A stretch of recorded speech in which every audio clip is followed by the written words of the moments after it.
I know you heard me on the radio flexing. She loved the sound of my voice, it's the best thing. Daydreaming of the jazz all day. Pick up the phone late night with Larry K. I know you heard me on the radio flexing. She loved the sound of my voice, it's the best thing. Daydreaming of the jazz all day. Pick up the phone late night with Larry K.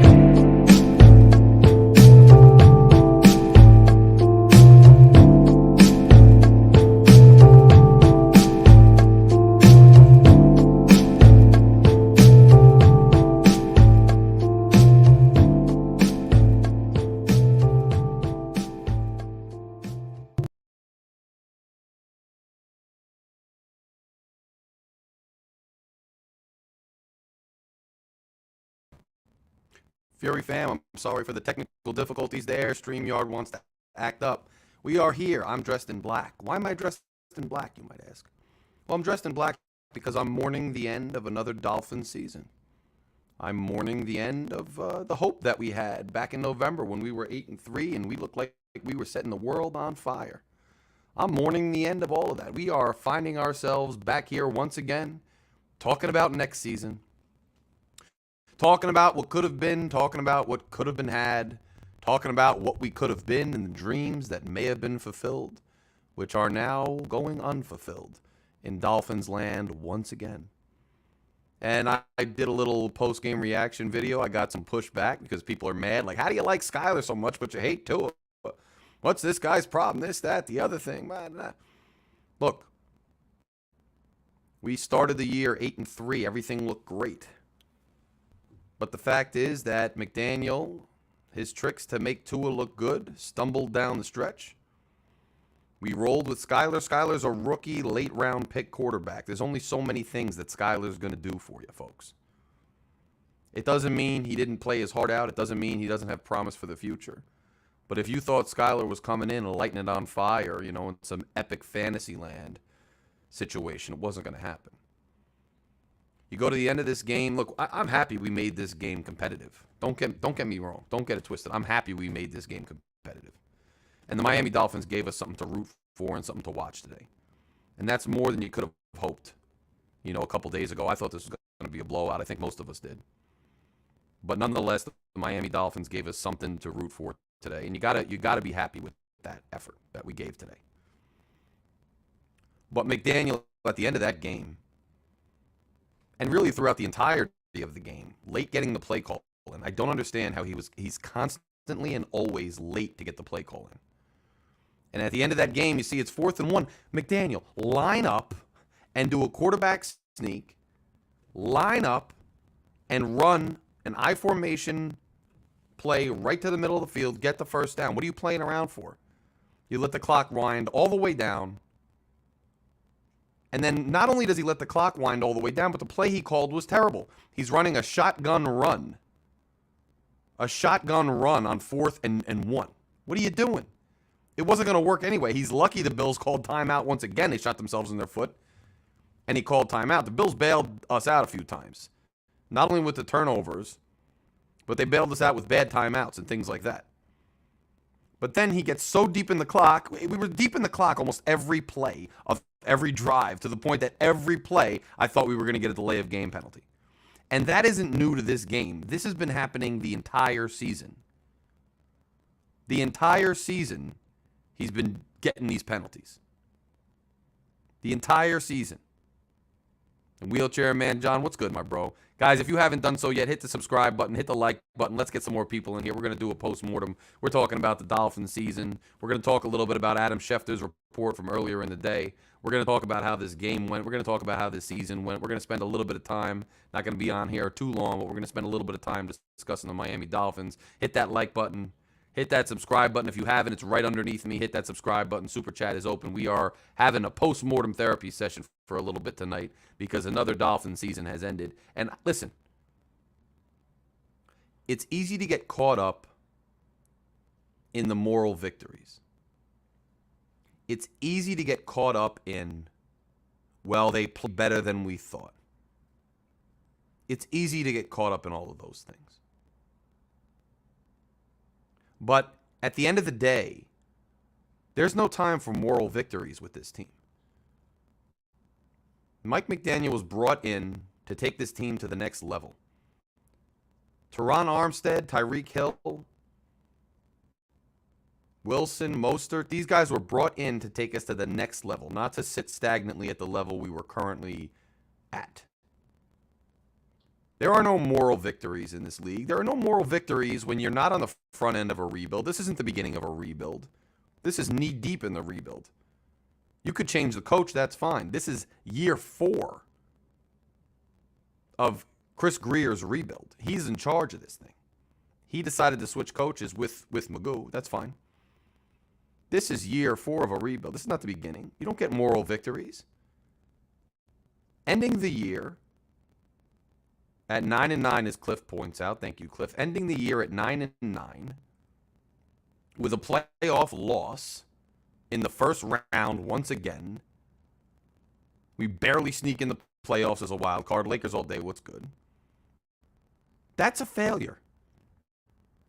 This season, in the aggregate, when you step away, when you get rid of the emotion that we actually competed today, you get rid of the moxie and all those things, which are understandable. People are going to have that.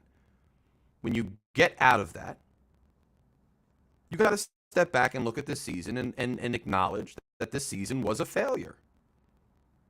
And it was a failure on more than one level, right? It was a failure because at the end of the day in the standings, we lose the wild card, and we lose in the first round of the wild card. That's a failure because we don't actually contend for a Super Bowl. We don't actually contend deep in the playoffs. We don't even get one win. That's a failure. But we were supposed to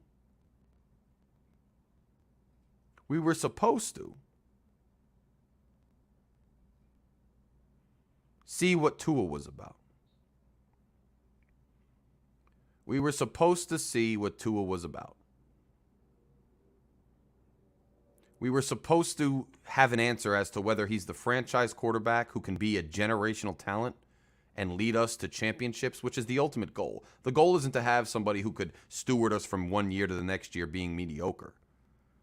That's Ryan Tannehill. That's Jay Fiedler. We had that. We don't want that. We wanted somebody who's going to take us to championships.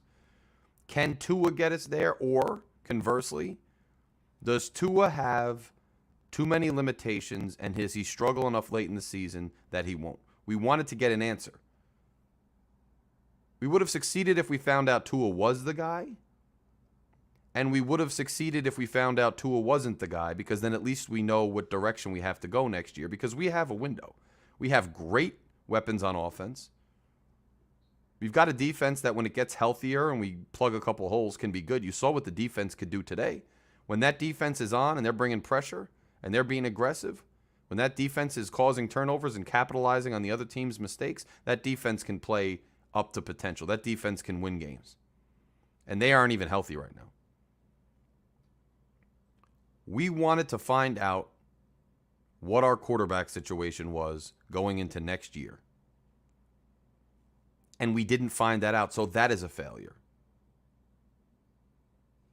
And I've got a new policy that I'm going to use all offseason because, I've been talking to two in ears and trying to reason with two in ears and trying to have objective discussions with two in ears for years now.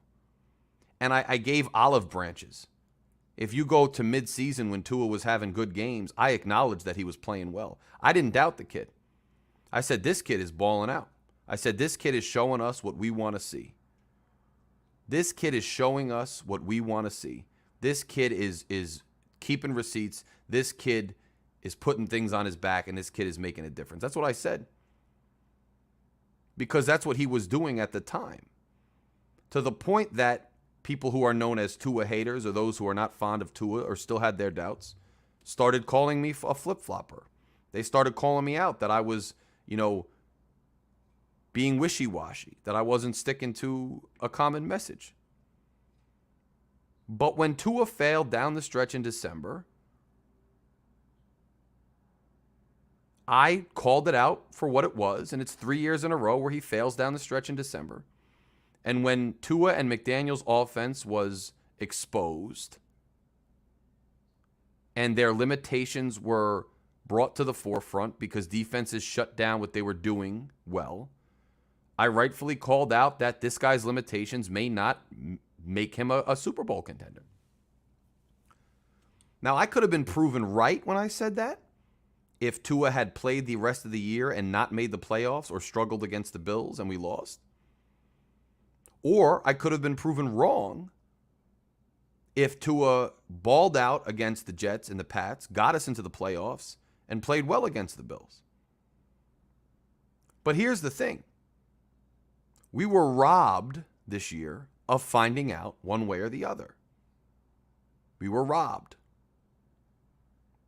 We don't, despite talking to Tuaneers and them saying, look, the goal is we have to win a playoff game. The goal is, A, 1, Tua has to stay healthy. And B, 2, Tua has to play well down the stretch for a full season. That was what our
Sorry, guys, I had some technical difficulties with the computer here. Didn't mean to cut you guys off.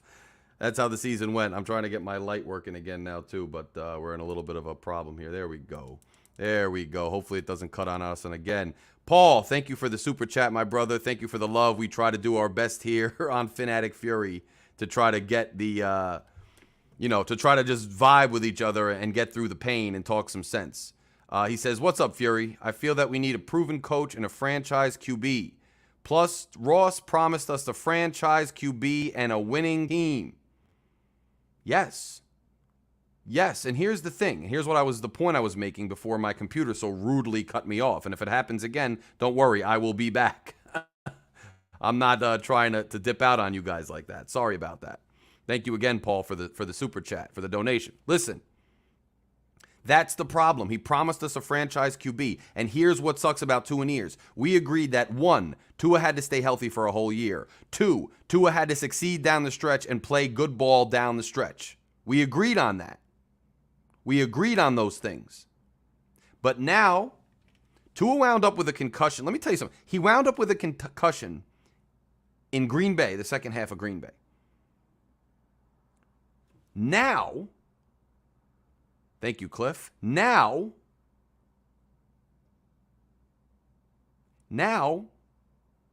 Tuaneers and Big O and Barry Jackson and all these other media mouthpieces are pretending that Tua never struggled before the concussion.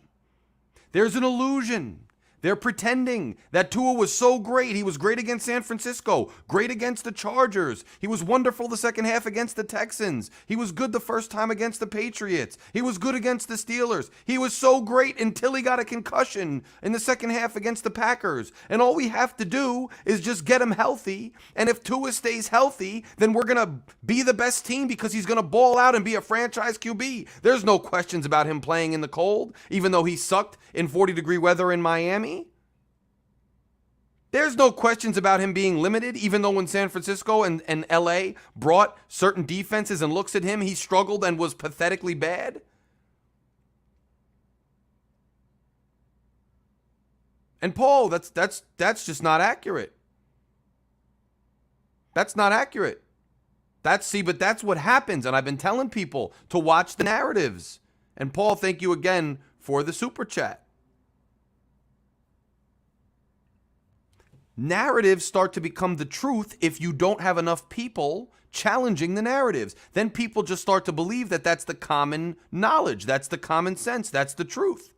They start to believe that. So from the beginning, when he got this concussion in Green Bay, I warned everybody who's a Fury fan member, all my Fury family out there. And by the way, if you haven't joined yet, click subscribe. It's right under me. Click subscribe right under me and you'll join the Fury fan. Be a part of it.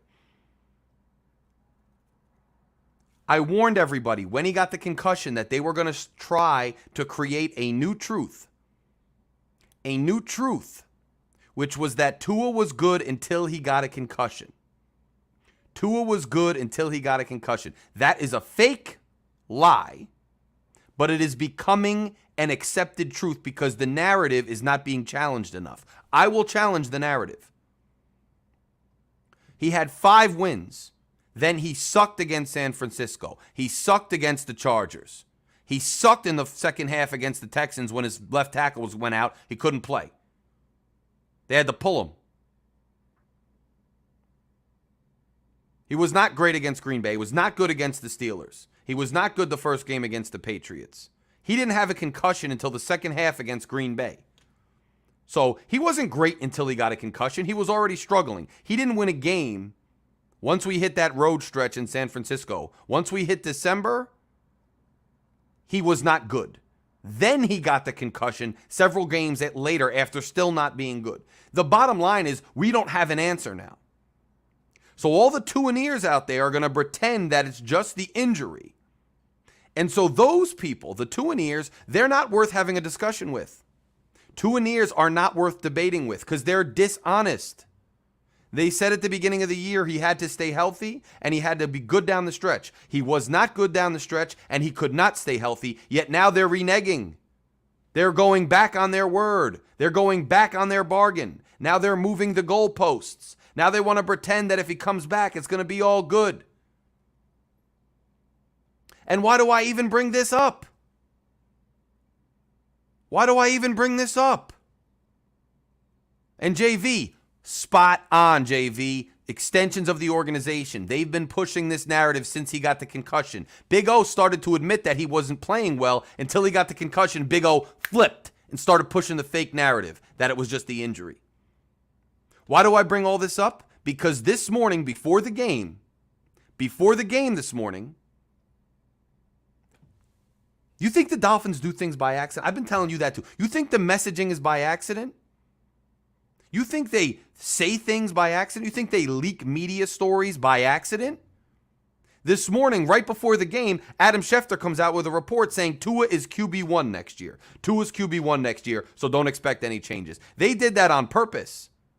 Because if the fans liked how Skyler played, or the fans saw that Skyler won, or the fans hated how Skyler played, or the fans thought that the whole thing should be cleaned out, or the fans wanted another quarterback after the season was over today, which most people expected, they wanted to get ahead of it and say already, don't get your hopes up, Tua's coming back. And that's why Schefter put out that report. Carlos, thank you, my brother, again for coming through with a super chat. The donations help this channel grow, help me keep it real, like I'm doing now with you guys. Fury fam all day. Carlos, thank you, and a special shout out to you, my friend, for a donation to the channel. He says, McDaniel is a good head coach. He needs a defensive coordinator and a franchise QB, along with 2 guards and a right tackle.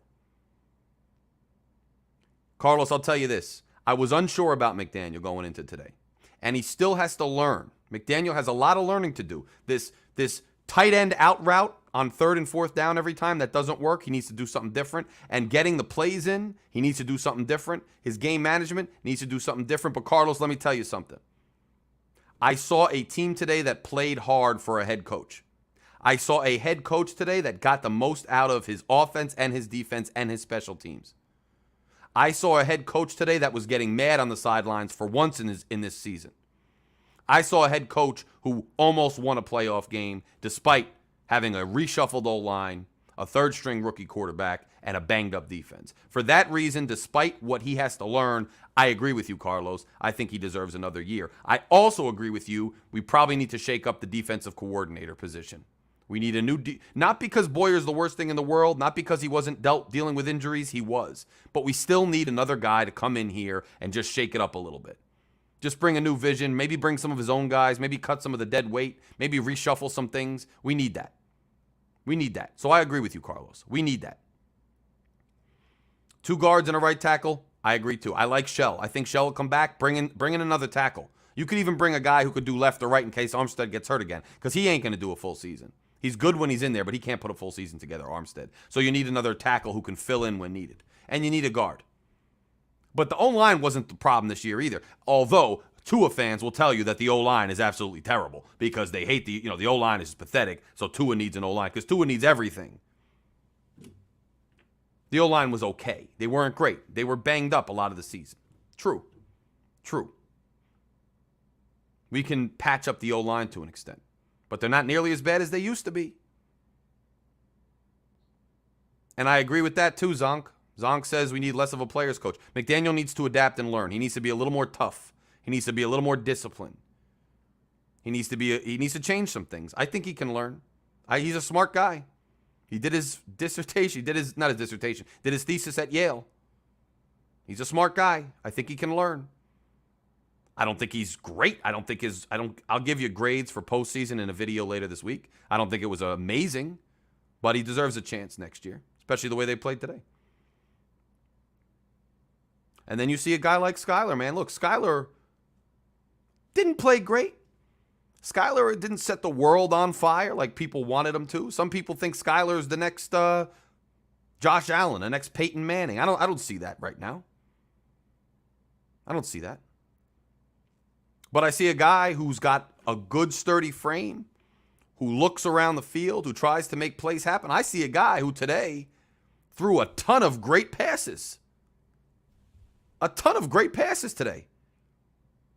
If Skyler connects with Waddle on that deep shot, second play of the game from the Dolphins, who knows how this game turns out? If some of these guys catch some of these balls, maybe we win by 10. Even the last play of the game, which I hate that play, and I think there was interference on Gesicki, he hit Gesicki dead square in the chest. Yeah, he had, and people want to say from they're looking at the film that, oh, he could have hit Hill coming across. He could have hit Hill coming across. However, if you watch the film, they're playing a zone back there deep, and Hill comes off one guy, and there's another guy right there. There's a good chance that by the time Skyler gets that ball into Hill, that other safety comes up and knocks it out from behind him. He threw a perfect ball to Mike Gesicki. A perfect ball. I'm not sitting here saying Skyler's my guy. I'm not sitting here saying Skyler's the future. I'm just saying he threw some nice balls. So you could harp on stats all you want. I'm not saying he's the answer. I'm just saying I like him. He could develop. And I agree it was PTI. But it is the playoffs. It's the end of the game. You make the catch or you don't. You make the play or you don't. We already screwed up on 4th and 1 and get backed up to 4th and 5. So the ref's going to bail us out. If it was us against the Bills and we were fighting and it was 4th down Bills and that same exact play happened, we wouldn't want them to throw the flag. So I can't cry about that. I can't be a crybaby about the flag. Win the game. Don't get a delay of game penalty on 4th down. Don't call a terrible play. Run the ball on 4th and 1 right up the middle with your big quarterback and get the first down. Like a real football team. Don't play around. That's your fault. That's your fault. Carlos says, on that tight end out route, Skyler missed Hill on the crossing route. Yeah, I see why you're saying that too, and I understand that too. But like I said, I think that there was coverage there that he saw. And he did hit Gesicki square in the chest. But Gesicki was covered. So that can be debated back and forth.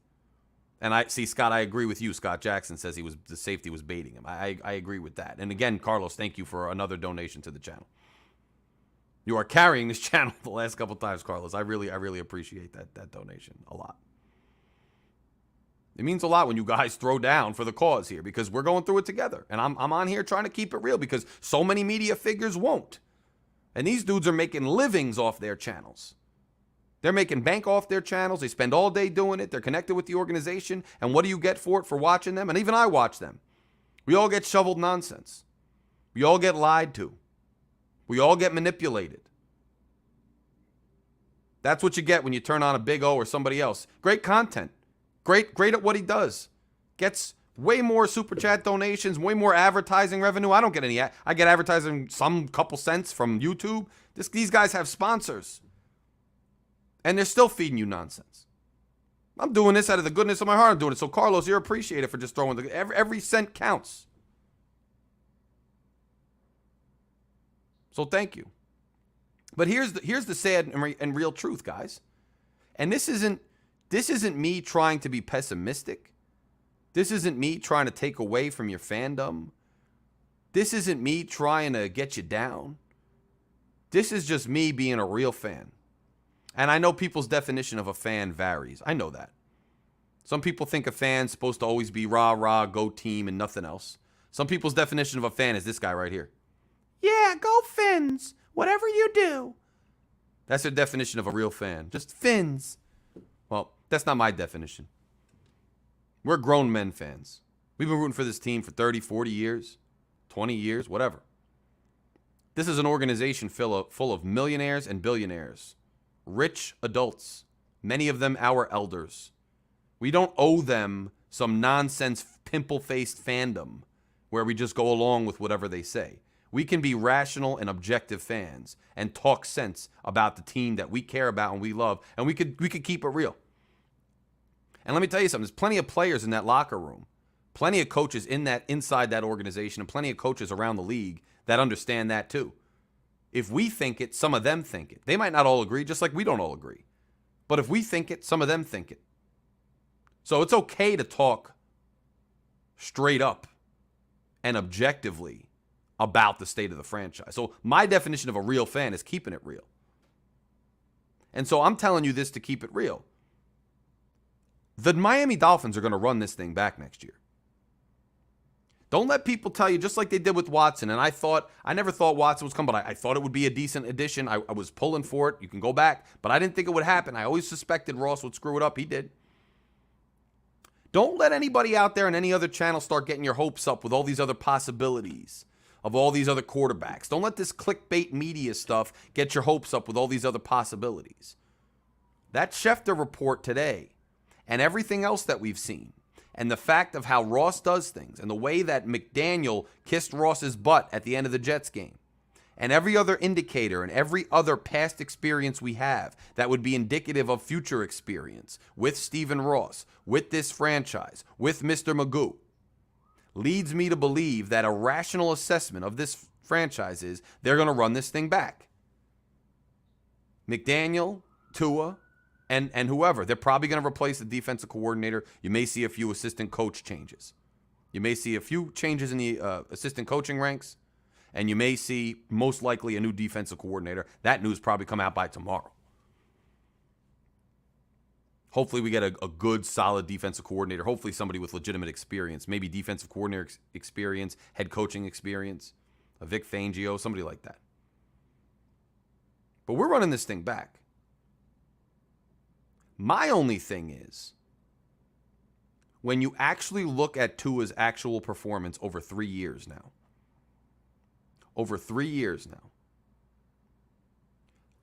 yes, the concussion complicates the analysis, and Tua Nears would have you believe that the concussion and the injuries are the only issue. Even if the concussion and injuries were the only issue, even if that was the case, he'd still have a problem. Tua would still have an issue because you have to stay healthy for a whole year for you to be a franchise quarterback. And he's not stayed healthy 1 year. Not 1 year.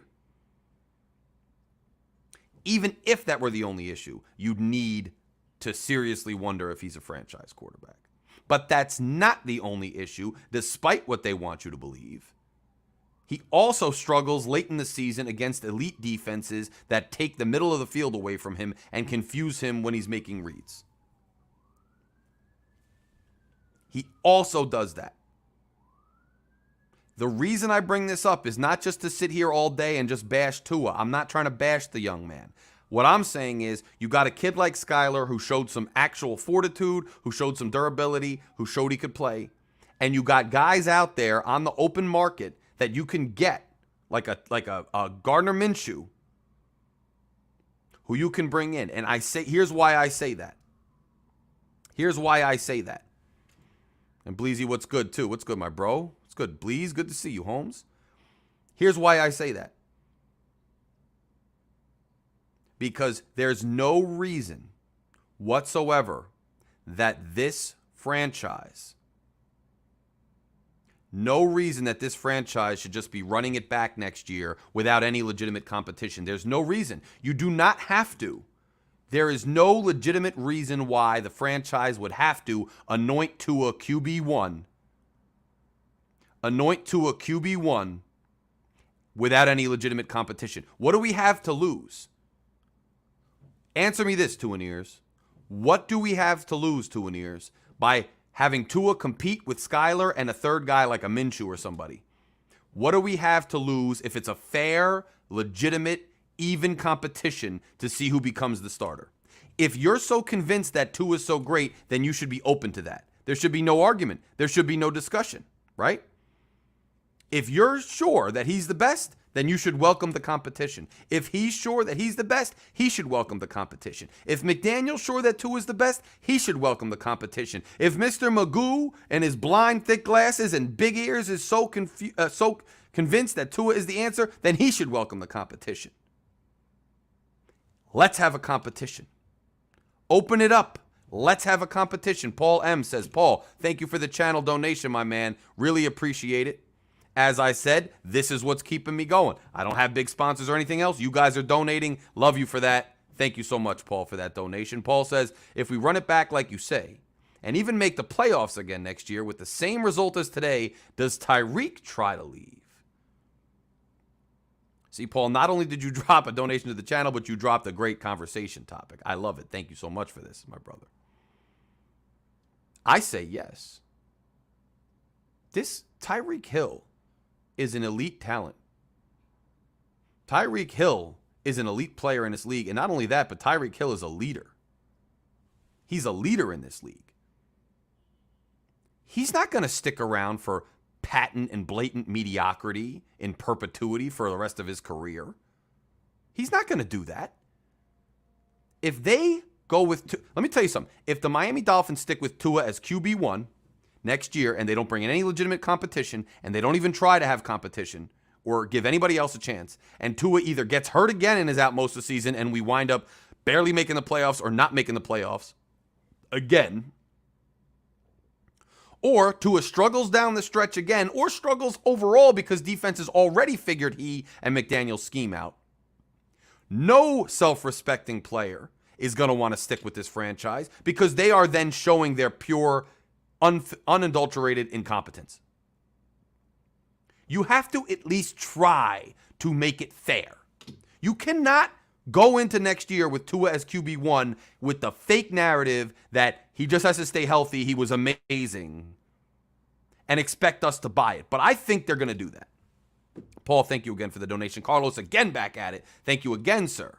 Thank you again, sir, Carlos. Carlos says, buy Gesicki, go get a real tight end that can block and catch. Tua has never played a full season even in college. And look, I like Mike Gesicki. I think Mike Gesicki's a class act. I think he brings a unique skill set to the table. But Carlos, the fact is that this particular regime is not going to rock with Gesicki, so I agree with you. This particular regime is not gonna rock with Gesicki. It's just not going to happen. So we got to move on from Mike. And I think it's best for Mike and for the Dolphins that he moves on. I wish he was a Dolphin for his career. I think he's a great player. I like him a lot. But he doesn't fit what this regime is trying to do. He doesn't fit what Mike McDaniel's trying to do. So you got to let him move on. He's eating up a lot of cap space. You got to let him go. Let somebody else pay him and move on. And once he moves on, you bring in a tight end more in the mold of what McDaniel wants to do. And I like those tight ends too, like a Smythe or a Hunter, but they just got to be better than them. I don't think Hunter's been good at all, quite frankly. Been kind of a bust. I thought Smythe's been okay. And Shaheen was never terrible. But he's out early. I think you got to bring in a guy who can block and catch, a big badass tight end, a George Kittle tight end. One of those guys. How do you get them? They don't grow on trees. You got to try to draft them. But I agree with that. I agree with that, Carlos. I agree with that. But here's the thing. You got to kick the tires. You tell me if Tom Brady wants to play for Miami, they're just going to say no because Tua's QB1? That if Aaron Rodgers is tossing around the idea of Miami, just going to say no, Tua's QB1? If they do that, that's malpractice. That's a breach of fiduciary duty to your fan base. That's what that is. A breach of fiduciary duty to your fan base. You have a duty to us. We break our ass. And you're going to sell us that? That's malpractice. That's malpractice to do that. To just declare Tua QB1 without any competition. That's BS after this season. Whether you're going to talk about the injuries or the struggles down the stretch, both are concerns. You can pretend that just the injury is a concern. It's still a concern. So even the people pushing the fake narrative have to admit that there's a legitimate concern that we need to do something about. But this organization, we know what they do. This is what I'm telling you guys to keep it real as a fan. We know what this organization does. This organization would have no problem and will have no problem pushing the narrative, and it's already started to work. There are so many people out here already buying the narrative that Tua was great until he got hurt. They're going to continue to run with that narrative. I told you, and I'm telling you now. It's by July, by June, by May, people like me are going to be way in the minority, and you're barely going to hear from us on that level anymore. And the common truth, even though it's a lie, the common truth is going to be that Tua was great until he got hurt. If he just protects his head, he's going to have a Pro Bowl year. He's going to have a Hall of Fame career. That's going to be the narrative. That's going to be the narrative. It's going to take over, and everybody else is going to be drowned out. And then they're going to sell it. You know why they're selling it? It's not because they actually believe that there's no concern with Tua and his injuries, or they actually believe that there's no concern with him struggling down the stretch. That's not why. The reason they're going to do it is because they are going to sell tickets, sell jerseys, and sell fan hype for next year. They do it every year to us. It's not a succinct, real plan to win a Super Bowl. It's just a plan to keep fan hype up so they can sell more tickets and more merchandise and more jerseys. Because Stephen Ross, Mr. Magoo, is a businessman, and he wants to make money on his business. That's it. And Paul, thank you once again. Paul and Carlos just going back and forth, throwing mad love and showing mad love to the channel, and it's greatly appreciated. Paul M. with another donation. And Paul says, who is the player that the Dolphins could release going into next year, as they tend to do, that I'd be upset about? I'll tell you right now. And it's not really a release, but it's a movement.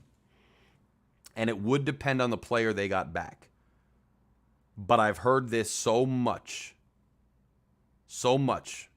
over the last couple weeks, and I just don't agree because it's what this damn team always does. I don't want this team, unless you're telling me you're going to get the only reason. Papa, thank you. That's what I try to do. That's all I do. And people like Paul make it possible. Shoot. People like all of you make it possible. Fury fam. You guys watching. Fury fam. If you guys haven't done so yet, hit subscribe. Let's grow this channel even more. Hit that subscribe button. Share this video. Click the like button. Hit subscribe. Smash it. Takes 2 seconds. Hit it.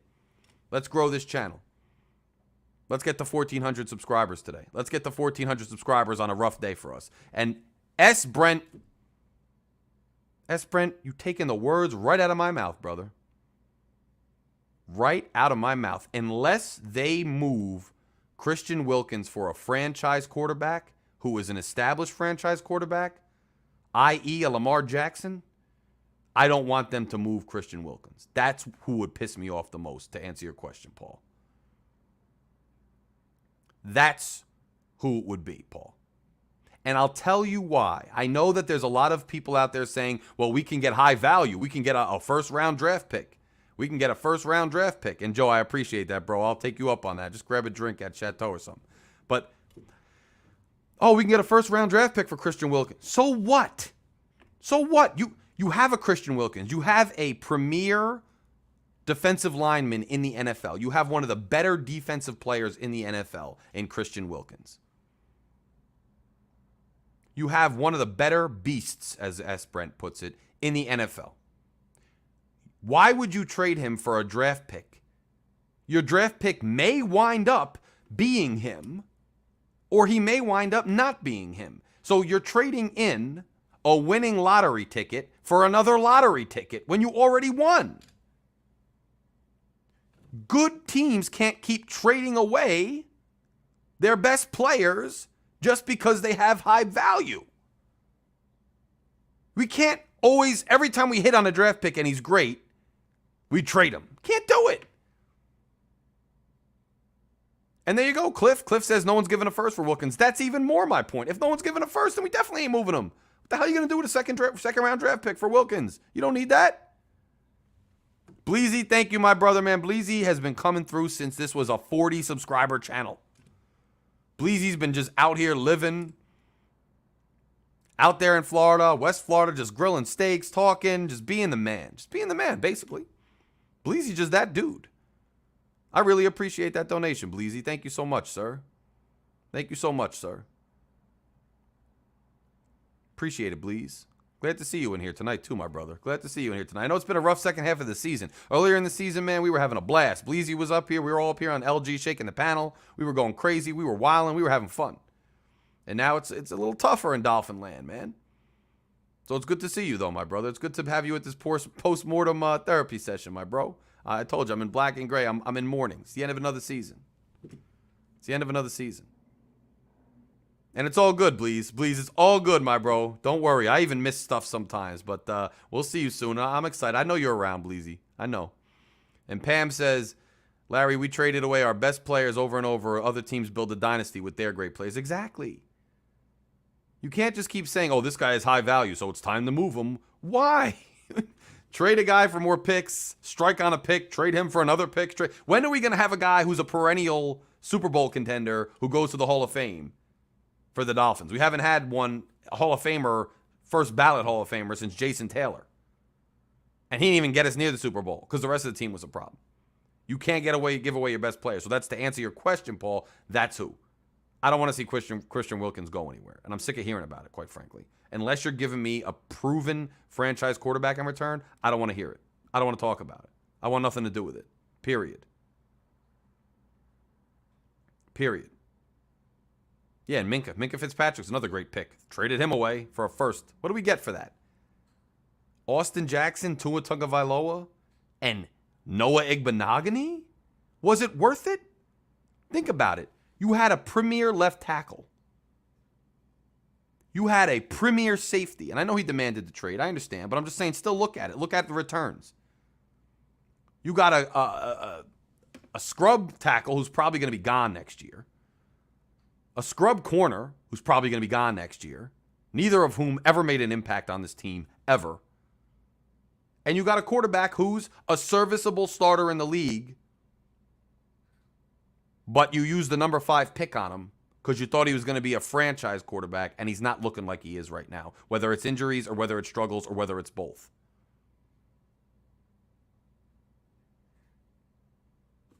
It's just a joke. Carlos, again, thank you, sir. Carlos says, I think the team has an out on Hill after year 3, Larry. And that would make sense to me. You know why? Because Hill's getting paid a good amount of money. And that is my other point that I'm trying to make here, which is why the Miami Dolphins cannot go into next year without an honest competition at quarterback. They have the out after year 3. Why do you think that is? Because we have a 2-year window from this point on. We had a 3-year window. This year was one of them, and we failed. First round exit in the playoffs again. And you're right, Cliff. He couldn't. We have a 2-year window with some of these guys on their rookie deals. Look at some of the guys already maturing. Wilkins is going to need to get paid. We got Waddle a couple more years on his rookie contract. You're going to need to get something done in the next 2 years with this team. You're going to need to get something done in the next 2 years with this team. So we can't afford to roll the dice once again next year with an unproven quarterback who struggles against elite defenses, struggles in December, and can't stay healthy. With this, we have a limited window. You can't do that.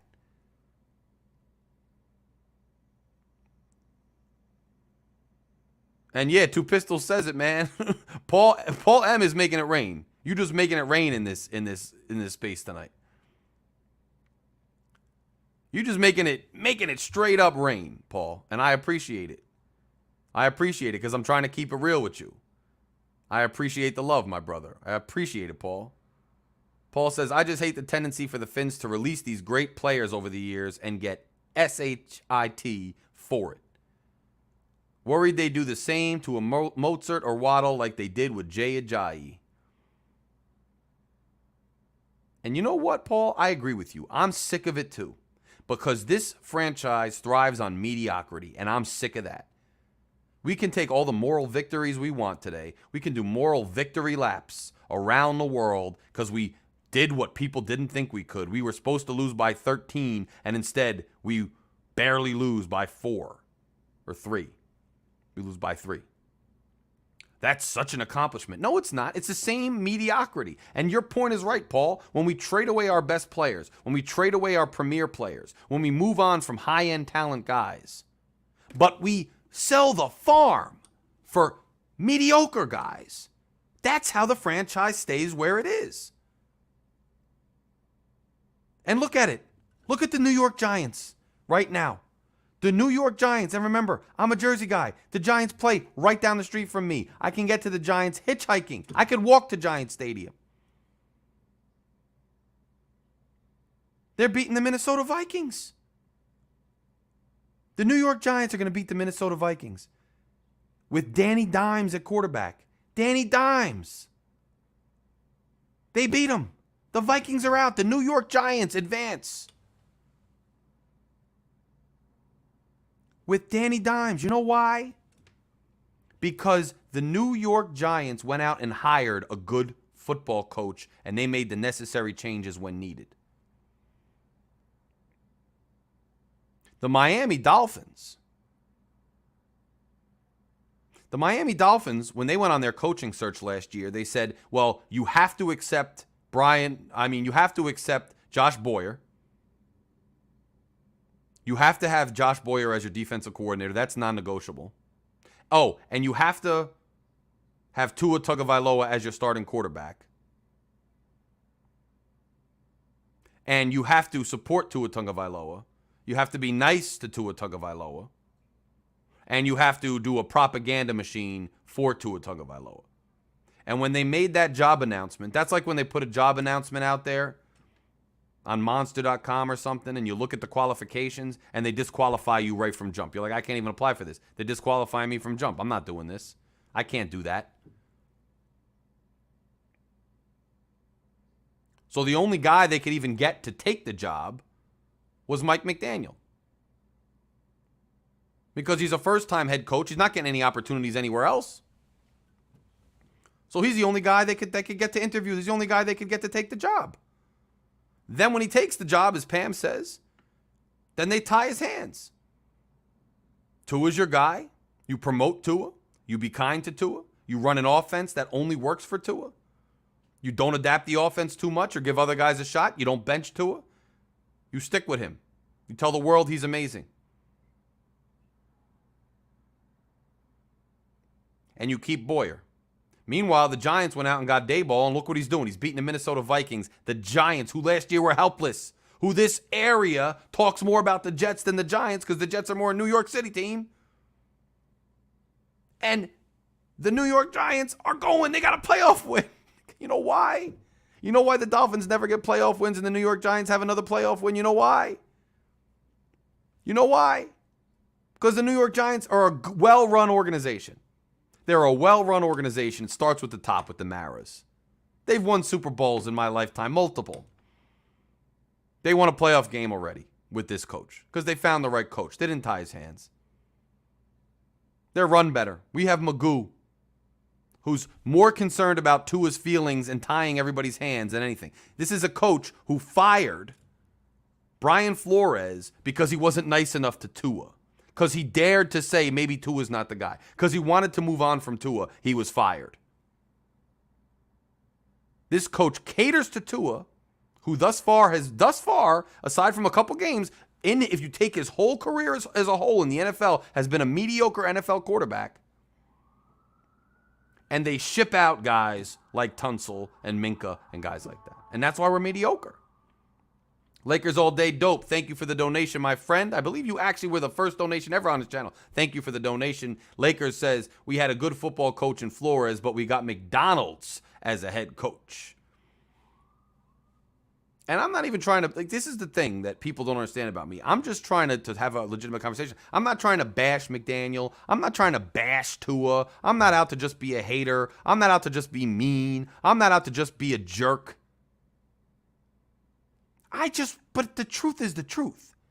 McDaniel, I still think deserves a chance next year. I still think there's hope for McDaniel. There's some things that McDaniel did that I liked.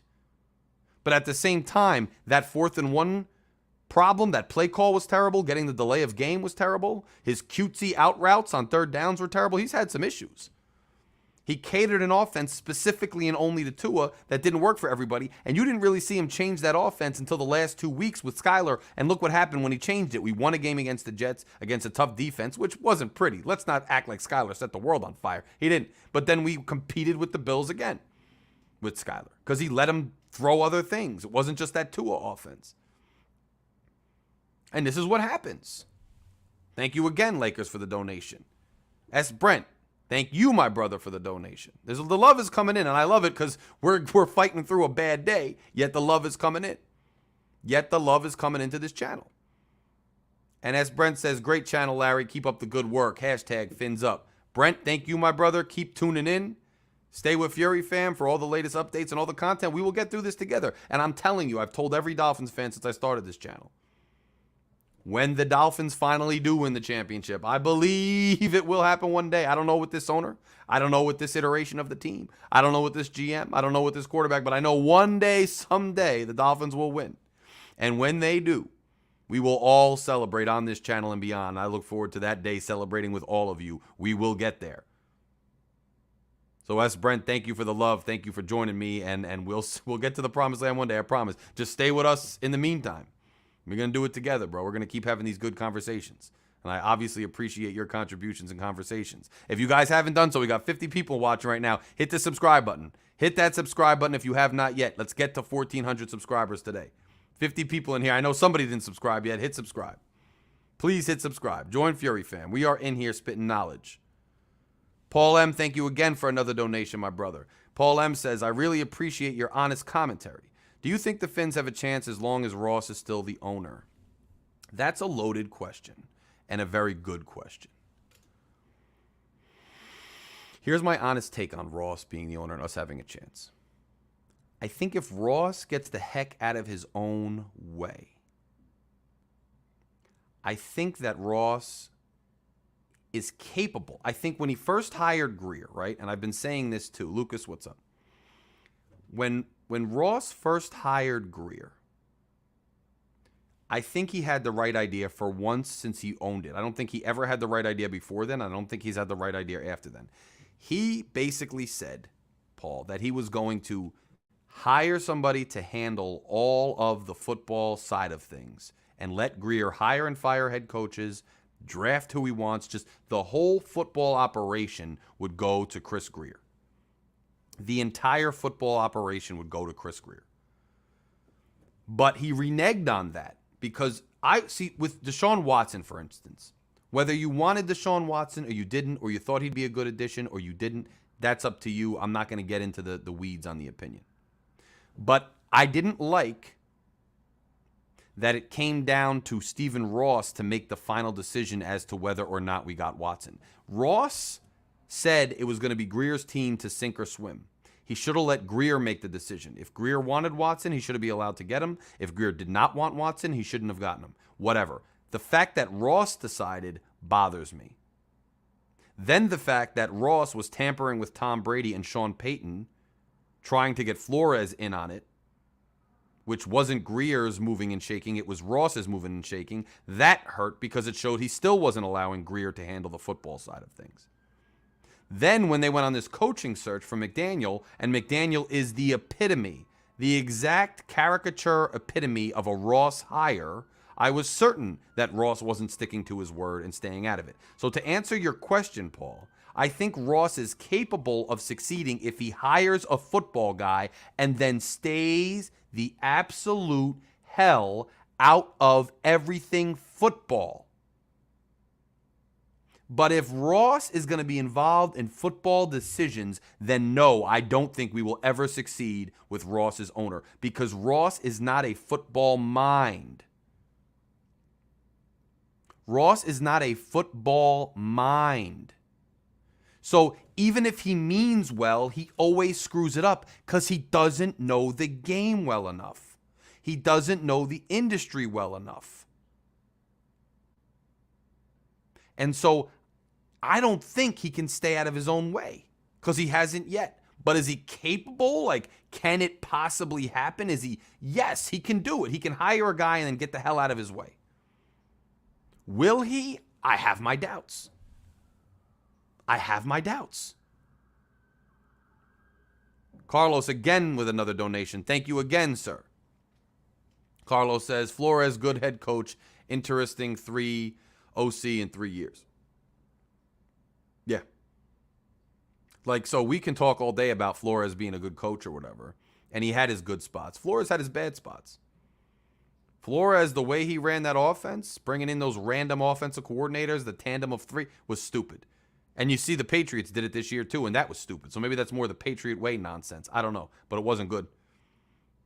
From what I do understand, though, and this has been reported elsewhere, so somebody confirm it or deny it if you can for me. From what I understand, Flores wanted to actually hire McDaniel to be his offensive coordinator, asked for permission from the 49ers to speak to McDaniel, and was turned down by the 49ers. That's what I heard. The 49ers would not allow McDaniel to interview for the offensive coordinator job. So imagine if Flores had hired McDaniel, what this team could have looked like with Flores as the head coach and McDaniel as the offensive coordinator. But Flores had his bad spots. And I agree, Pam. It's a lot like the Jerry Jones effect. I agree. So we try to bring McDaniel. You got to give him credit for that. And here's my thing. Here's the thing with the whole Flores and the tandem of offensive coordinators. He was told he had to stick with Tua. He was told he was sticking with Tua. And then Ross made the decision not to get Watson, and he's sticking with Tua. So he tried to get McDaniel because McDaniel would probably maximize Tua's ability. And then when that didn't work, he tried to get Godsey to come in with this little tandem because those guys were supposed to be good with Tua. So can you really hold it against Flores that he was trying to make what he could out of Tua by bringing in guys that he thought catered to Tua's style? And isn't it kind of funny that Ross, as soon as he fired Flores, took Flores' idea and went and got McDaniel for Tua? He didn't get McDaniel. See, but that's what's funny about Ross. He'll get somebody who should have been a coordinator and make him a head coach. So he knew that McDaniel might be a good fit for Tua, so he couldn't get him his offensive coordinator, so he fires his coach, and then he goes out and gets him his head coach. But then McDaniel has issues at head coach. And now Tua still can't stay healthy, and Tua has issues on the field. And now what are you going to do? Because you got a coordinator that's suited for Tua, and Tua might not be the guy. The good news is I think McDaniel has it in him to get more out of other quarterbacks too. I don't think McDaniel needs Tua to do well. I think McDaniel could run a good offense with a bunch of different quarterbacks. But here's the problem. If Ross makes McDaniel stick to what he wants, which is Tua's coming back next year, he's QB1, he's selling jerseys, then McDaniel ain't going to have a choice. And he's not going to be able to reach his full potential because he's not going to be able to look at the quarterback room and say, this is the best guy for the job. He's just going to be muscled into picking the one guy. And if Tua goes down again next year and the other guy's again not prepared, we can expect more of the same. And here's the thing. The NFL is not stagnant. We're not going into next year running it back with every other team running it back. The New York Jets are in the quarterback market. And let me break something tough to you guys. And I friggin' hate the New York Jets. I hate the New York Jets. I live in friggin' Jersey. I hate them. They're in the quarterback market. And let me tell you something else. When Mike White played, they were not bad. They have some receivers Breece Hall's coming back. He's a monster. And their defense is good. We're gonna have to go toe to toe with them twice next year. They're gonna be looking to steal our wild card spot.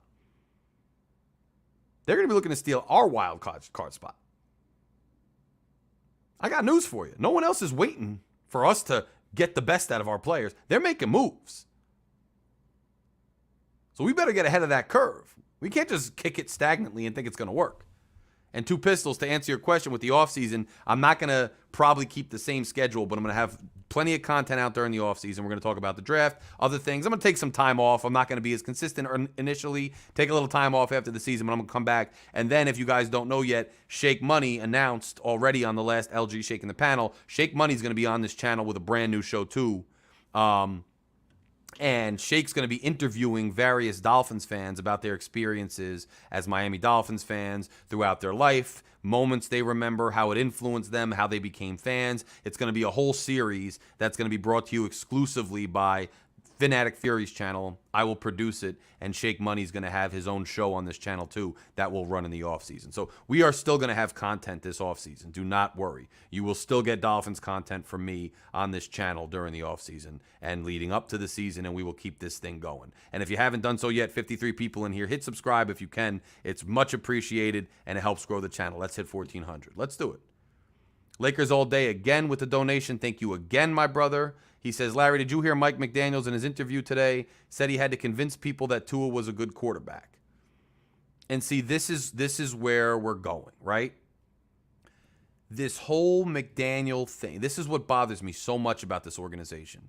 And this is what bothers me even more, that there are content creators and there are media people out there that are feeding their loyal fans and their loyal listeners and their members of their media family the same nonsense that the organization is trying to feed them. Why do I call it Fury Fam? Because we're a family. I don't have a channel. I don't have content. I don't have a platform if you're not here with me.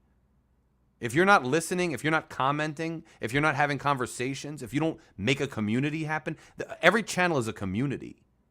And without the people that join the panel, the people that talk in the comments, the people that donate, without that, there is no channel. Then it's just some guy on a screen with nobody listening.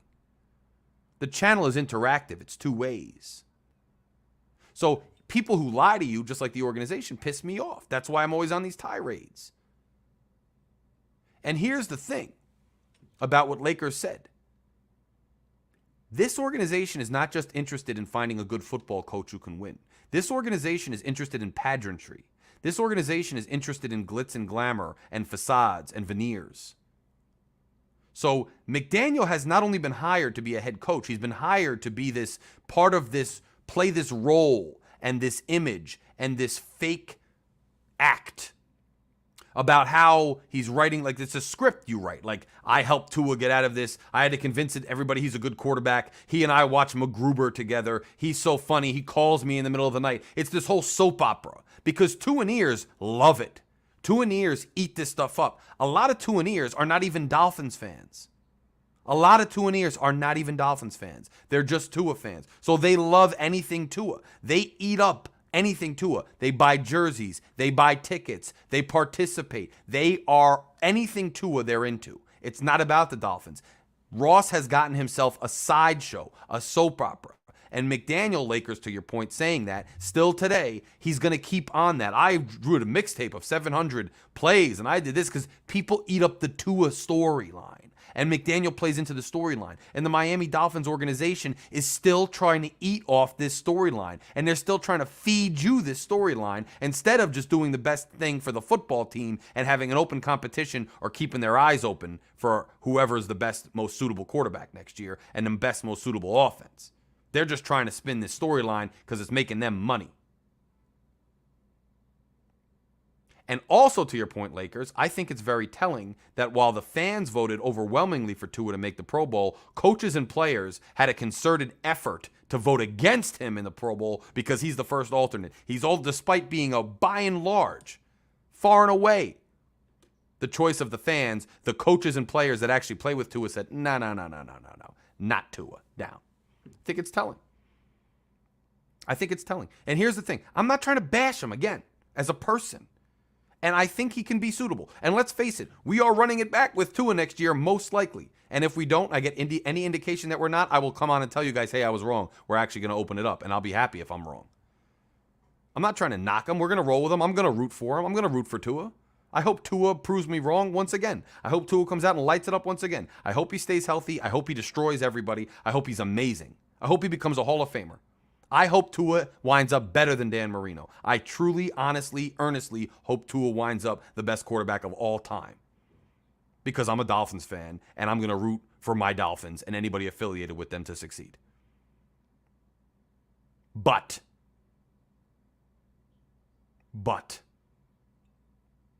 they are feeding you a lot of nonsense, and it's unlikely that that will happen. And if they are not responsible enough to you to get real with that situation, it's BS. And by the way, if Tua was on the Jets right now, keep it real. Keep it real. Even Tua and ears, keep it real. If Tua was on the Jets or the Patriots right now, would you be scared of him? If Tua was on the Jets or the Patriots right now and Jets and Pats fans said, oh, we got Tua, would you laugh at them? Or would you be like, oh, yeah, true, they do have Tua, he's really good? Or would you be like, yeah, he ain't that great? What would you say? Honestly. Because that's how the rest of the league feels about the Dolphins right now. Plain and simple. And I think the team lost the step. I think they got the step back today in this playoff game. I think they got a step back today in this playoff game because it was the playoffs, because they wanted to beat the Bills, because they were playing hard for McDaniel. They were playing hard for each other. But I think they lost a step when we went on that losing streak. And I think part of the reason they lost a step is because they're human. And they realize, this quarterback's limited. Defenses have figured us out. We're injured. And this coach is limited in what he can do with this quarterback in this offense. And when they noticed that everybody was limited, they took a step back.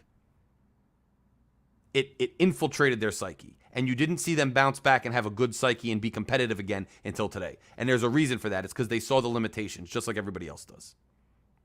So thank you again, Lakers, for the comment. Paul M., thank you once again, my friend, for another donation. Paul M. says, of the QBs out there right now, Lamar, Carr, Minshew, and mentioned, anybody else I didn't mention, I'm guessing you mean by that? Would you rather than Tua next year? Would you rather them than Tua next year? And is it all about jersey sales? F.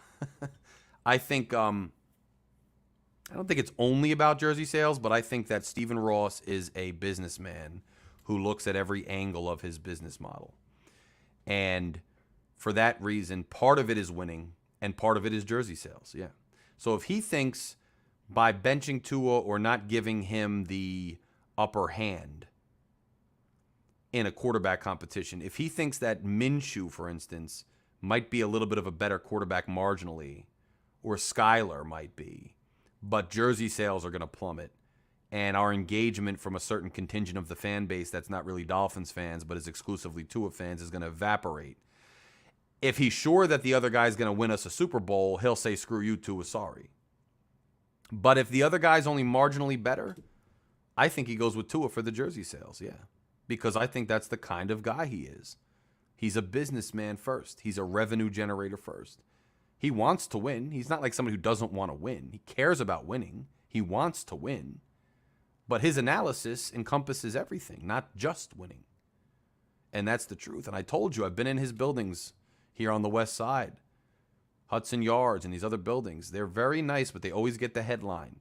And the outside is glitzy and glamorous, and the headline is glitzy and glamorous. And glitzy and glamorous people buy space there. And they have the best malls and restaurants. But actually inside, the character, the soul of the buildings, the character, the style, the taste, the amenities, the appliances, the rugs, the hardwood flooring is not the best. It's not the best. There's places on the Upper East Side that are much, much nicer. They're older, but they have character. And Ross is not a character guy. Ross is a glitz and veneer guy.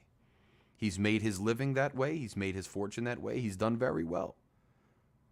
But that only works so far in the National Football League. And that's what we're saddled with. A man who's a businessman first and a football mind distant second.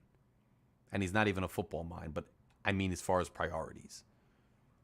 So that's who we're with. And that's why we had another year of mediocrity. Now, we also had injuries. But when you start 8-3, see, here's the thing. Yes, we gave a valiant effort.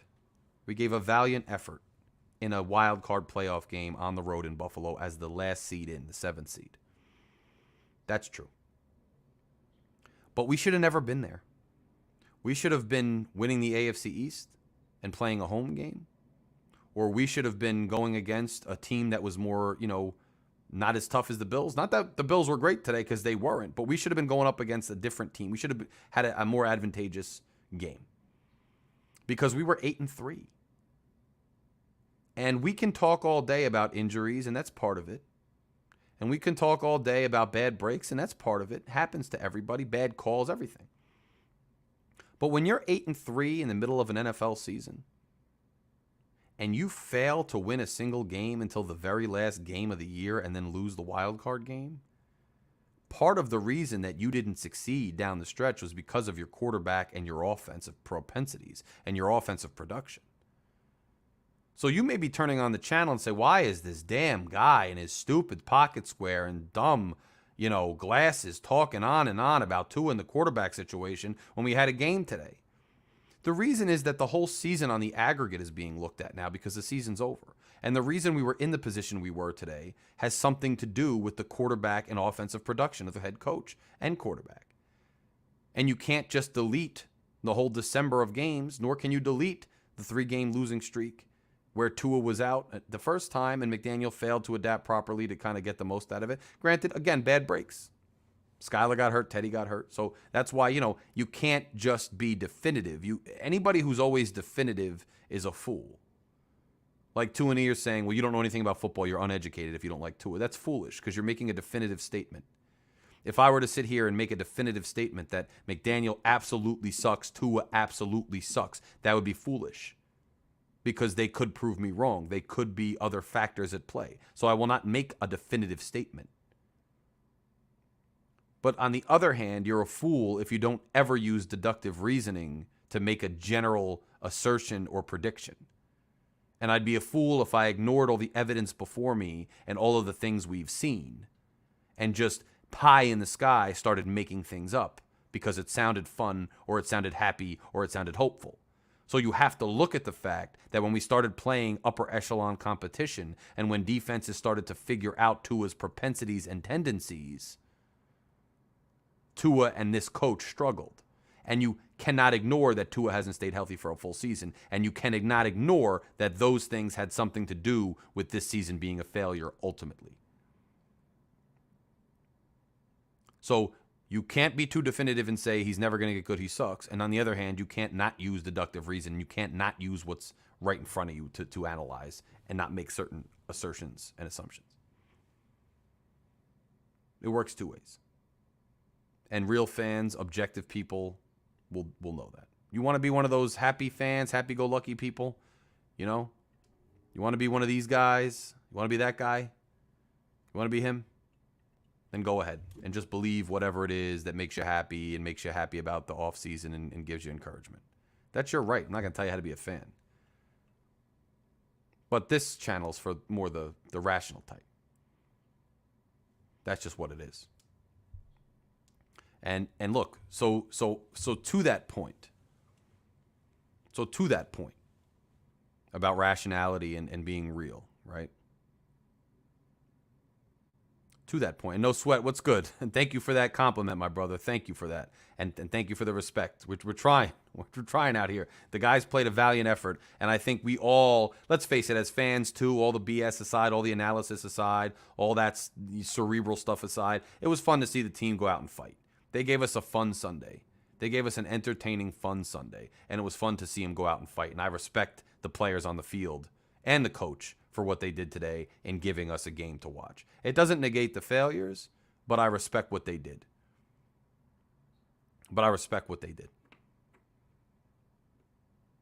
But my point that I was talking about was you'd also be a fool to discount the actual very real contract situation and circumstances. Tua is still on his rookie contract.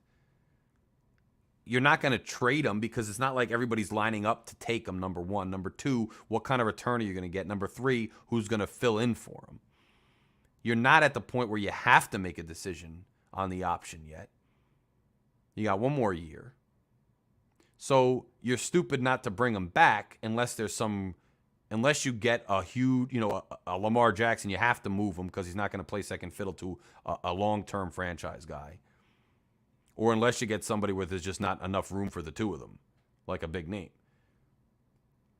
So that's reality too. So I won't be pounding the table like get rid of him, because it's just not realistic. Just not realistic. But you have to bring in competition. And you have to let Skyler compete too. So the effort that you give, so look at the effort that McDaniel gave to Tua. Look at the effort he put in. He made a 700-play mixtape to show him. He designed an offense that catered specifically to his strengths. He's got to do that for Skylar Thompson too. And he's got to give that effort to a third guy that we bring in or whoever else. And then you have to let the three of them have an open competition. Two is not going anywhere. It would make no sense. But it also would make no sense just to hand two of the keys as QB1 and just forget about it and just assume he's the guy with no other effort. Give that same effort. Keep that same energy, as people say, towards Skylar Thompson. Keep that same energy to a third guy that might come in here. A Jimmy G, a Minshew, whoever. Some other kid. Keep that same energy. Tua's not going anywhere. That doesn't mean he should be anointed. That doesn't mean you should run it back and think that the way you did things this year is going to work next year, because it didn't even work this year. Paul M., thank you very much again for another donation, my friend. And Paul M. says, apologies for my typos in the last message. No problem at all. Absolutely not. I deciphered it pretty good, and we all make typos, especially these days. On my phone, I make typos all day. It's ridiculous. And he says, long day. I know, long day for me too, my brother. Who do you want in the draft that could truly help the Fins next year? So I haven't delved completely into the draft yet in terms of actual names, rankings by position, different college teams, etc. I do follow college football, but I haven't made those determinations yet, which I definitely will do as we get closer to the draft. Who would I draft? At this point, I could tell you positions. I'm going best available out of linebackers, offensive linemen, and defensive backs. That's what I'm doing. Oh, unless a premier tight end is there in the second round when we pick first, which I don't know. We're going to be in the middle of the second round unless we get another pick. If there's a tight end available that we really think is worth it, fine. If not, I'm getting best available linebacker, O-lineman, or defensive back. I think next year you see X and you see Byron Jones. Definitely Byron Jones gone. I think. X, I don't know. It depends on their contract situations too. But you're going to need, I think Kader Kohu is going to be starting caliber guy. I think he was a great find. I think Kader Kohu's ready. I think he's up for the challenge. I think Trill Williams is up for the challenge. He was hurt, remember? And I think Nick Needham's going to come back and play that slot again. Nick Needham's a good slot corner. He's going to come back and do that. We have two safeties that are good. Jones is coming back. Hollins is a premier safety. He's emerging. And by the way, we are like safety team, man. We had Rashad Jones, Jeremiah Bell, Brock Marion. I mean, we always have a good safety. I wish we could just put it all together. Pass rushers, I don't think, we got Phillips and Chubb now. Find a defensive coordinator who could get the most out of those two guys. Okay? You also got Agba. You could cut him, but you got him coming back if you want him. You got Sealer, who's a beast, and you got Christian Wilkins. So you don't need any of those guys. O-line, defensive back, because it's going to be flimsy without those two corners. And you need depth, and you need to develop a corner to come in and step in and be a starter in the next year or two. A good starter, premier starter. And linebacker. You need a better linebacker. That's my answer. I wouldn't go running back because I think with Mostert and Wilson and Ahmed, and even if you have Gaskin come back, they're not the best running backs ever. They're not, the best thing you've seen. They're not going to carry you like you see with the Giants. But you don't really need that. And I think Mostert and Wilson in that tandem is serviceable. I also think you could find a good running back who's maybe better than them or more durable than them, or a developmental running back a little later. I don't think running back is as glaring a need for this team right now as linebacker, O-line, and D-back.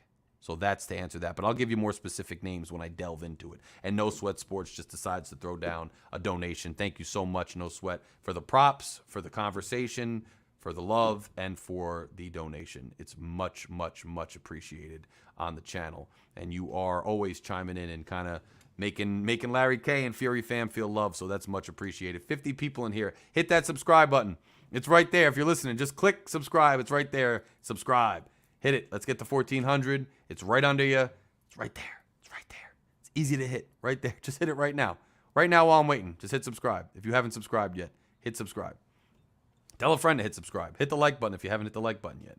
Try to get that algorithm up. We try to get things going on here. Post-mortem therapy session for the end of another Dolphins season.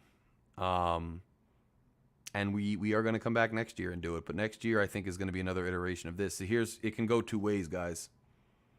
We can either build off of the momentum and the energy and the emotion that we put into the game today and maybe take a step forward. And a lot of that also depends on what teams around us do. Do the Bills stay good, or do the Bills take a step back? Do the Jets stay stagnant? I doubt it. The Jets have built up a pretty decent team with draft picks. Their coach is decent. They get a quarterback. They're not stagnant anymore. Do the Pats stay stagnant? Because the Pats weren't that bad this year. They were one game behind us. I mean, they were equal to us, and if they had beaten the Bills, they would have gotten in. They beat us. They split with us. So do the Pats stay stagnant? All this matters. Do any other teams, do the Chiefs take a step back? Do they stay dominant? Do the Bengals stay where they are? Do they take a step back? Does Baltimore get better? Does Baltimore get worse? All this stuff matters. We can get better next year, or this can be another Gase situation where you go to the playoffs the first year, you barely get in, you lose in round one with a hurt quarterback, you come back because you think it's going to be great, and then everything collapses. If we've seen McDaniel's ceiling already, then this is going to be another Gase, and we're 2 years we're gonna run it back again. I don't believe that based on the effort I saw from the team today. But you never know. So we're going to have to wait and see. And Kevin, nice to see you, my brother. Nice to see you. Really nice to see you. And I agree, linebacker is a huge, huge need. Huge need. Phil says, Larry, what do you think about Boyer? Did he save his job the last 3 or 4 games? I'll be honest with you. In a perfect world, in a vacuum, I think Boyer has a fighting chance to keep his job. But the way it stands right now with the optics, the way the season went, I think Boyer's gone. I think Boyer's gone, and I think it's all is fair in love and war, all is fair in the NFL. I don't think he necessarily deserves it, given all the injuries he had, given the effort that they put in today. I don't think he's a terrible coach. I think he'll land on his feet somewhere. I think he maybe lands as a defensive position coach and then gets promoted to DC in another year or two, or he goes right into a DC position right now. I think he's a good coach, but I think with the Dolphins, it was just a lot of damage this year by them not playing well, number one. Number two, the Dolphins need a scapegoat. He's going to be the scapegoat because they're not getting rid of anybody else, not getting rid of Tua, not getting rid of McDaniel. They're going to use Boyer as the scapegoat. And number three, I think the Dolphins could legitimately benefit from getting some fresh eyes in here and a really talented, experienced defensive coordinator who can look at the guys on this roster and make something even better out of them, and maybe bring some of his own guys, cut some of the dead weight that don't work for his system, and really help the defense turn a corner. That I think is going to happen. Carlos, again, thank you for another donation, my friend. Just making it rain all over this channel. It's so appreciated, and I remember that when you do that, sir. So thank you very, very much. And he says, we lost Patrick Surtain Sr. today to FSU. Yes, I know. We did lose him to Florida State. And that's going to happen sometimes. I guess it's just a better gig. I also think, to be honest with Surtain, he may see the writing on the wall. Not necessarily that he did anything wrong or that he's a bad coach, but when you switch coordinators, the new defensive coordinator is going to want to bring in his own staff. And I really do think Boyer winds up the odd man out after this year. So I think Surtain might be just making a move. He saw a job he could get. He sees the writing on the wall. He makes the leap, and I don't blame him. I thank him for his service, and I obviously thank him for his memories as a player. But I understand why Surtain would make that move, and I do think the writing's kind of on the wall. I think we're going to move on with the coordinator, and that obviously leaves an opportunity for new guys to come in as position coaches and some of the older guys to have to take steps out. He's probably just jumping it a little bit. He would have had to maybe do this in a couple weeks anyway, so I get it. John Cummings says, Gesicki, his last game in Miami today. Yeah, and that's sad. I thought Gesicki was a class act. I thought he could have done a lot, but much like a lot of other Dolphins we've seen come through here, We change regimes too much. We change systems too much. And a guy who's great one year is out of favor the next year. So there's another player who I think Gesicki goes next year, and he finds a team that knows how to use him, that has an offense that suits him, that designs things to go to him. And I think you see Gesicki rebound next year on a different team. I think you see Gesicki have a good year, and I wish him the best. He was a good Dolphin. He's a Jersey guy. He was a good Dolphin. And a good player for us, and he kept his head up through a lot of adversity with the way the organization was handling him, and he ate his contract. They did the franchise tag. He didn't complain. He played through everything. He risked his body and put it on the line for the Dolphins. He didn't say a bad word about the team, so I wish him nothing but the best. And Robert says the Jills will take a step back. I think it might be true. Yeah, I think the Bills, they really got to go all in this year. I think this is the year for them, and if they don't make it, it's going to be tough for them to come back as strong next year. I do think that their window is not going to stay open forever either. Son of Liberty says Tua will be QB1 and Skylar will be QB2 this time, and McDaniel stays and is forced to start Tua no matter what. Son of Liberty, unfortunately, sir, you very well may be correct there, because that's what the Dolphins do. That's what they do. And Zonka says if we keep Boyer, Coach Mike needs to get more salty. He needs to get more salty regardless. In fact, he actually looked mad today on the sideline for once. I loved that. He actually looked mad on the sideline for once today. Really was like, wow, this guy has emotion. This guy can get mad. Get mad more often, and maybe you won't have so many penalties. And maybe you get the damn play in on time, Mike. No Sweat Sports, again, another donation. Thank you so much for the love. Really, really appreciate it. Keeps the channel going, as I say. The donations and the conversation and the likes and the subscriptions. Subscribe to the channel. Subscribe, Fins fans. Join Fury Fam. Hit the subscribe button. Those things keep me going. That's what keeps me going, period. So thank you again for the love. And Son of Liberty says he hopes Brady's on the way. Look, every year we do this. And I'm just curious as to whether or not ownership and whether or not the people in charge of this organization, if one of these type of quarterbacks comes calling, if one of these type of players comes calling, does this organization take them seriously? Does this organization give them a chance, or does this organization, being Stephen Ross, say, no, not going to happen, not going to happen, Tua's our guy? Because if you bring a Tom Brady or some other big name in here, Tua might want out. Tua has people too. That's why Flores is gone. I know people don't want to acknowledge that, but it came down to Tua's people and Flores' people, and the Miami Dolphins, including Stephen Ross, decided to pick Tua's people and tell Flores he had to go. So if some big quarterback comes in here, it's not like Tua's going to sit by idly and just take it. He's a brand. Tua is a brand. And when you're a brand, you command certain things. You dictate certain things. So if Tua wants to put up a fight with one of these big quarterbacks and they're going to have to choose between Tua and this guy, they may choose this guy, they may choose Tua. And the fact that Schefter came out with the report that Tua's coming back as QB1, and then McDaniel's coming back, and the way Stephen Ross stuck with Tua as QB1 after last year when there were concerns, I would not be surprised, and I'm leaning toward the fact that the Miami Dolphins are just going to run it back with Tua as QB1. That's what I think. And every NFL team owner makes millions, don't they? Yes. But there's more money to be made when you sell more jerseys. There's valuations too, right? So if you're a low-value NFL team, meaning you don't have a lot of fans, you don't sell as much merchandise, now you're relying on the general revenue share, which is like the TV contracts and things that the entire league shares in. And everybody gets rich. Everybody's team's worth a lot of money. But your valuation, your team's valuation goes up or down based on how much revenue you're generating with, licensing for your logos and selling things and selling tickets and all those other things. You make money off all of that. So different teams are worth more. Like the Dallas Cowboys are worth a lot more than the Jacksonville Jaguars. The New York Yankees are worth more than a lot of teams in all of sports. And, the NFL can be a little different because of the national TV contracts, but there's also local contracts that matter. Local, sponsorships, local TV radio deals, local things that matter. So you still want to get the most value out of your team. So there's still, and remember, rich people are already rich. These owners are already filthy rich. Carlos, great seeing you. Thank you so much for the love again. Have a nice night, my brother. I'm getting off in a few minutes too. I'm just getting tired. And, I love talking to you guys too and having the therapy session. It gets all out of me. And then I got to recharge for another show. But,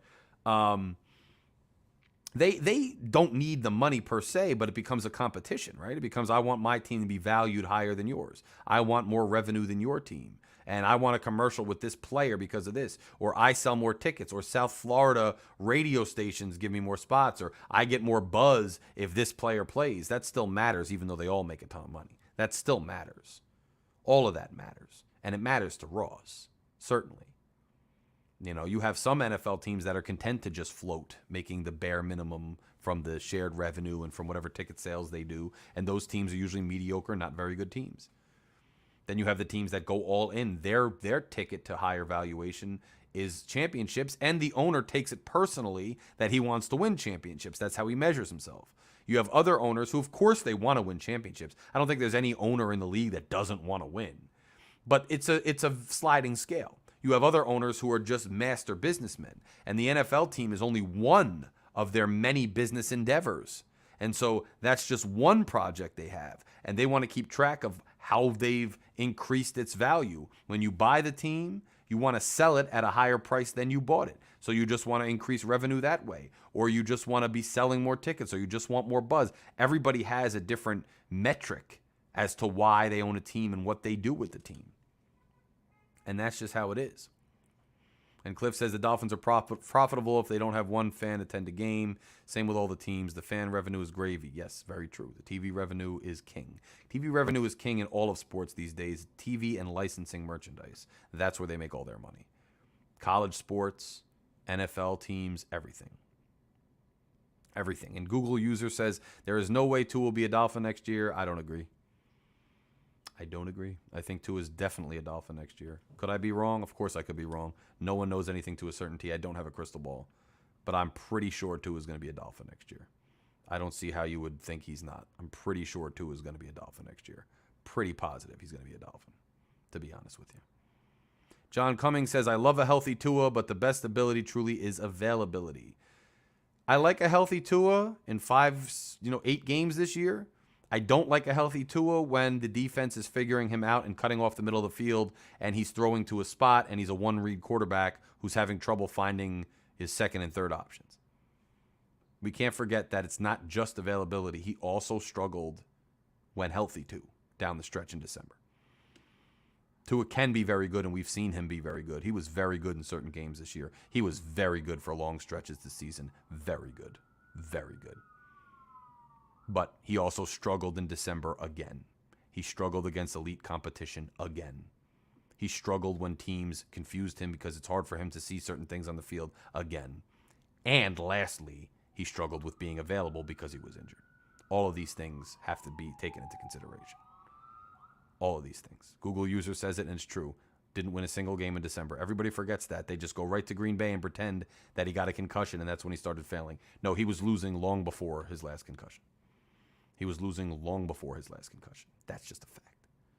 And don't forget, Fury fam, and I'm actually going to leave you with this because I'm going to log off now. And I know there's plenty of other channels doing live shows, plenty of other panels to join, and et cetera, et cetera. And you guys will have plenty more content, but I did want to hop on and give some of my time and some of my opinion and some of my, soul and heart to you guys so we could vibe together. And I appreciate you all joining me, but I'll leave you with this. Do not forget what we talked about. Do not forget that Tua's availability issue is an issue, but it's not the only issue. He also struggled down the stretch for 3 years in a row in important games against elite competition. Do not let these other channels spin the narrative that it's just the health issue and let them get away with it. If you're on a channel and somebody's saying that, comment and say, what about the struggles in December? What about the struggles 3 years in a row? What about Tennessee last year and the Raiders the year before? What about the struggles? Because you have to be honest about what's going on. It doesn't mean we change things. But the organization keeps tabs on how the fan base feels. And so we need, as a fan base, to hold them accountable. Do not let this narrative get out of control, which it's already doing, where the truth is lost. Let's have honest conversations about our team. Let's not have fantasy conversations about our team. Okay? And thank you, Zonka, for joining me. John Cummings, I'm all for Derek Carr. My solution, I'll leave it one last time too. Keep Tua, keep Skyler, and bring in a third quarterback like a Carr, a Minshew, whoever. Let a legitimate open competition happen where McDaniel gives just as much effort to every single guy and he picks the best player for the job out of those three who's going to win us the most games and give us the best chance to win a championship. Pick it that way and do it that way properly, and that's that. Until then, guys, make sure you join us for LG Shaking the Panel. It's going to either be Tuesday or Wednesday. I will let you guys know soon. It's at 7 p.m., LG Shaking the Panel. Be on the lookout for more content from me regarding the Dolphins in the offseason. Be on the lookout for Shake's new show, interviewing Dolphins fans. There's a lot more coming from this channel. A huge thank you for everybody who subscribed. And if you haven't, you got one last chance. Hit subscribe now. It's greatly appreciated. Join Fury Fam. Huge shout out to everybody who threw down super chats and donations today. You keep me going. You keep the channel going, paying for the streaming service, help me pay for film reviews, things like that. Thanks to everybody who joined me. Thanks to everybody showing love in the chat. Thank you for your conversation. Thank you for your time. And thank you for your fandom as a Miami Dolphins fan. I know it's tough. I know it's not easy, but we will get through this together. I'll talk to all you guys very, very, very soon. Enjoy the outro music, and fins up, baby.